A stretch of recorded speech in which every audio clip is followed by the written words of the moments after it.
আমাদের গেছে যেদিন একেবারেই কি গেছে, কিছুই কি নেই বাকি। টাইগার ক্রিকেটে পঞ্চপাণ্ডব এখন অতীত, একসময়ের ফেভারিট ফরম্যাটে তাই প্রায়ই ধুঁকছে টিম বাংলাদেশ। পাকিস্তানকে হারিয়েই 2015-তে দারুণ টেক অফ করে টাইগাররা। পরের কবছরে 50 ওভারি খেলায় দাপট দেখায় লাল সবুজের বাংলা। 2026 মিরপুরে আবারও বাঘেদের সামনে পাকিস্তান। মিরাজের বাংলাদেশের আত্মবিশ্বাসী টেক অফ দেখার অপেক্ষা। We're not focusing on qualifying for World Cup.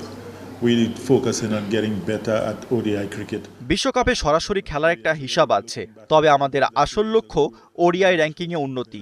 কয়েক বছর আগে এই দলটা দুর্দান্ত খেলেছে, এখন আমাদের সেই অভিজ্ঞ ক্রিকেটাররা নেই। তবুও আমরা ধারাবাহিকভাবে ভালো ক্রিকেট খেলতে চাই। But গেল অক্টোবরে সবশেষ সিরিজে ওয়েস্ট ইন্ডিজকে 2-1 হারায় বাংলাদেশ। মিরপুরের সেই কালো পিচে আলো কাড়েন স্পিনাররা। পেসারদের জন্য ছিল না তেমন সুবিধা। এবার রং বদলেছে, উইকেটের চরিত্র কি বদলাবে? 27-এর ওয়ানডে বিশ্বকাপের কথা চিন্তা করে কি পেসারদের আরো বেশি সুযোগ দেয়া হবে? going to try from now on to play 3 quicks. অবশ্যই আমরা এখন থেকে চেষ্টা করব 3 পেসার খেলানোর, কারণ আফ্রিকা বিশ্বকাপে পেস বান্ধব পিচ থাকবে, তাই আমাদের পেসারদের তৈরি রাখতে হবে। এবারের মিরপুরে পিচটা ভিন্ন রকমের, ভালো উইকেটে খেলা হলে ক্রিকেটারদের স্কিল বাড়ে। Spinner and 2 overs. Zaker Ali বাদ, ফিরেছেন Liton Kumar Das.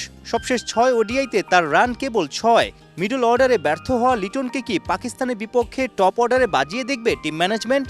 Very difficult to keep 50 overs and then come and open the batting. 50 over keeping করে এরপর ওপেনিংয়ে নেমে ব্যাটিং করা কঠিন, তাই আমরা লিটনকে মিডল অর্ডারেই ভাবছি। সে স্পিনটাও বেশ ভালো খেলে, আশা করি তার থেকে ভালো কিছু পাবো। One of our Achilles heels, so সবশেষ 3 সিরিজে 9 ওয়ানডে 7টাতেই 50 ওভার টিকতে পারেনি বাংলাদেশের ব্যাটাররা।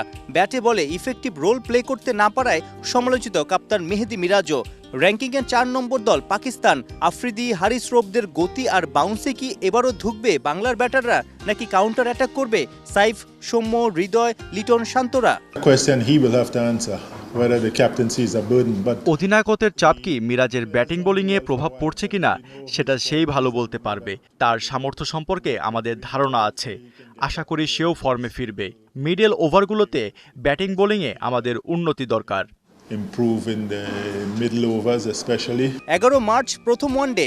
এই ফরম্যাটে দুই দলের 39 দেখায় বাংলাদেশের জয় মাত্র 5টা। 34 বার হেসেছে পাকিস্তান।